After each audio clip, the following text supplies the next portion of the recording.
Guna menyelidiki penyebab ambruknya atap teras kantor pemerintahan terpadu Kabupaten Brebes, tim Inafis Polres Brebes diterjunkan untuk olah tempat kejadian perkara.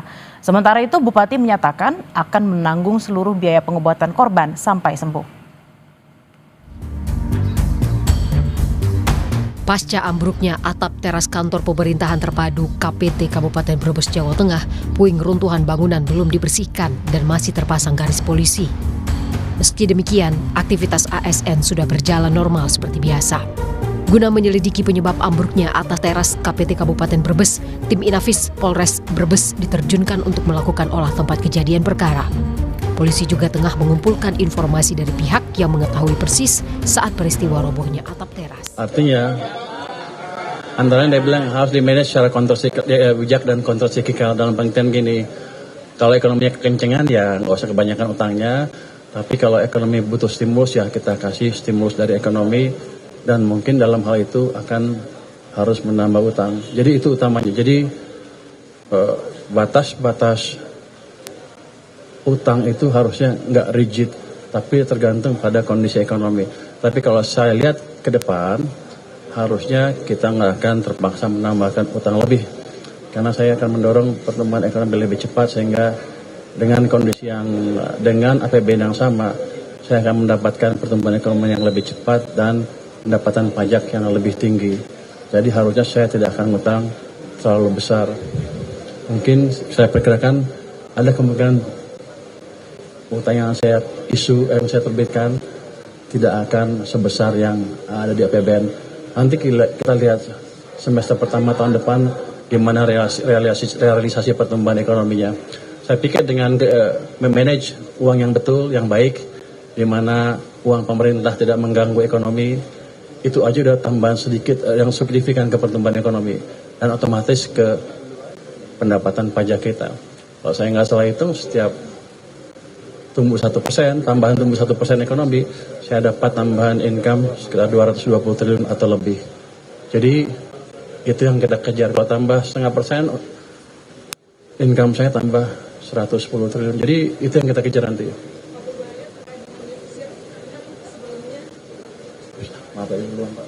Iya, Pak izin kan terkait defisit sebelumnya Presiden menargetkan untuk 2% 2 tahun ke depan. Tapi kita lihat APBN tahun ini angkanya justru naik dari 2,48 jadi 2,68. Nah ini gimana caranya supaya bridgingnya nanti bisa 0% Pak? Karena market juga butuh kepastian kan soal itu. Anda tadi dengar Demokrat usulnya apa dari Pak Said?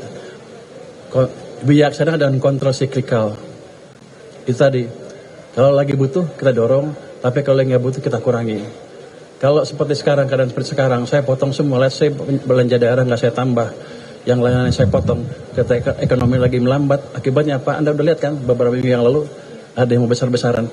Anda mau itu. Jadi si pemerintah harus memikirkan itu juga. SNP dan lain-lain. Kita butuh stabilitas makroekonomi dan sosial politik untuk membiayai pertumbuhan yang lebih cepat, untuk memberi ruang bagi ekonomi untuk tumbuh lebih cepat. Kita harus lebih sedikit sekarang nggak apa-apa, toh masih di bawah 3%, kita jaga di 3% kan. Jadi masih amat prudent. Kalau Anda lihat ya, Anda pernah belajar ekonomi nggak?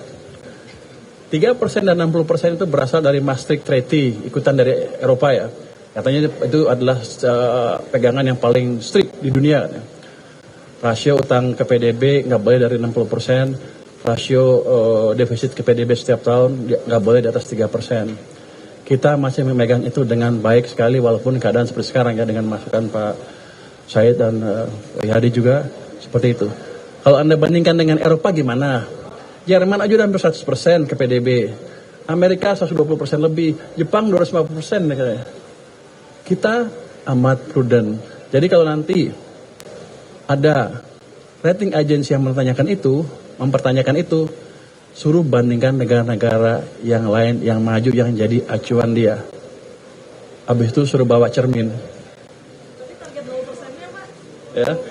Gimana? Tapi kalau target 0% yang diarahkan Presiden itu cara bridging supaya? Kita lihat keadaan, kalau mungkin ya mungkin. Saya sedang mencoba efisienkan, mengefektifkan pajak dan lain-lain dalam 1 tahun ke depan. penggelapan segala macam akan kita coba hilangin dengan secara signifikan. Nanti kita lihat berapa langkah. Kalau udah efisien benar, berapa sih pendapatan pajak kita? Kamu bayar pajak nggak? Bayar, oh, bagus. Jadi gitu. Jadi rencana itu kan rencana. Kalau nggak bisa dijalankan 1 tahun ya nggak apa-apa. Kita geser pelan-pelan. Tapi kita jelas arah kita menuju ke sana. Tapi kalau meleset dikit ya nggak apa-apa. Kenapa? Lihat tuh negara-negara dunia lain semuanya lagi susah kan? Memang kita mau beda sendiri terus hancur. Anda maunya apa? Kalau Anda pilih apa?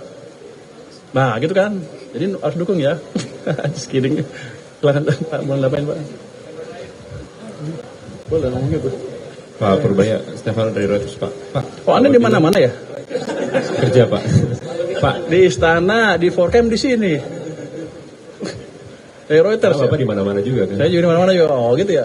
Pak, ada 2 pertanyaan Pak. Pertama Bapak bilang kan ada peningkatan di TKD ya Pak untuk menjaga stabilitas, tapi itu kan tetap lebih rendah dari 2025. Ada upaya lain nggak Pak untuk tetap mereka merasakan hal yang sama seperti sebelum-sebelumnya supaya stabilitas tetap terjaga? Itu yang pertama Pak. Yang kedua Satu aja, yang terakhir Pak. Satu aja. Nanti gue lupa. Ya udah, satu dulu Pak. Ini ada hal yang mungkin belum disadari oleh teman-teman semua. TKD turun, tapi belanja ke daerahnya nggak turun, naik. Jadi dialihkan ke program pemerintah pusat yang dibelanjakan di daerah. Tugas perbantuan, ya. Tugas perbantuan namanya. Itu totalnya mencapai 1.300 triliun dibanding tahun lalu berapa? 1.360. Tahun lalu berapa? Nah, tahun lalu 900, sekarang 1.367. Jadi naiknya 400 triliun sebetulnya secara total di daerah nggak kurang. Cuman kan tetap aja ketika Pemda atau desa kabupaten dan daerah susah menjalankan program, ya mereka agak terganggu seperti kemarin. Tapi secara manfaat tidak kita kurangin. Yang saya lakukan ke depan adalah memastikan yang 1.367 tadi betul-betul dibelanjakan tepat waktu.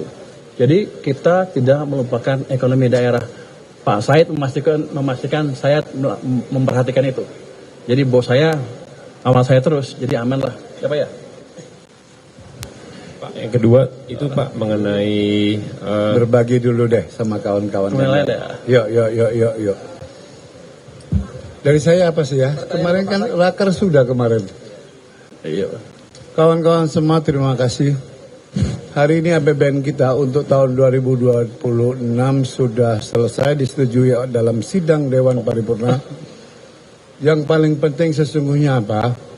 Ketika pemerintah dengan Badan Anggaran DPR bersepakat pertumbuhan di 5,4%, bagi kami itu adalah fondasi penting untuk terus mengawal visi, mimpi, dan termasuk yang disampaikan oleh Menteri Keuangan kita, ke depannya bisa 6-7.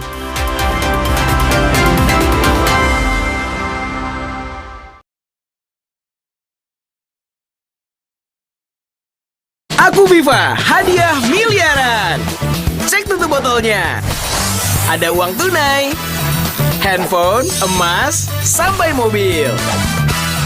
Cek tutup botol Aku Viva sekarang. Dari Wingsuit. Ini nih yang gue cari, Aku Viva. Ngelewatin teknologi yang ngejaga kemurniannya. Jernih banget, bikin sejuk di tiap teguk. Ini air mineralnya baik untuk tubuh. Aku Viva, murni, alami dari Wingsuit. Renovit dengan 26 vitamin dan mineral lengkap, bantu jaga kesehatan dan daya tahan tubuh. Dengan 26 vitamin dan mineral lengkap, bantu jaga kesehatan dan daya tahan tubuh. Minum Renovit, siap jaga kesehatan dan daya tahan tubuh. Produksi Konimax. Lawan ketombe dengan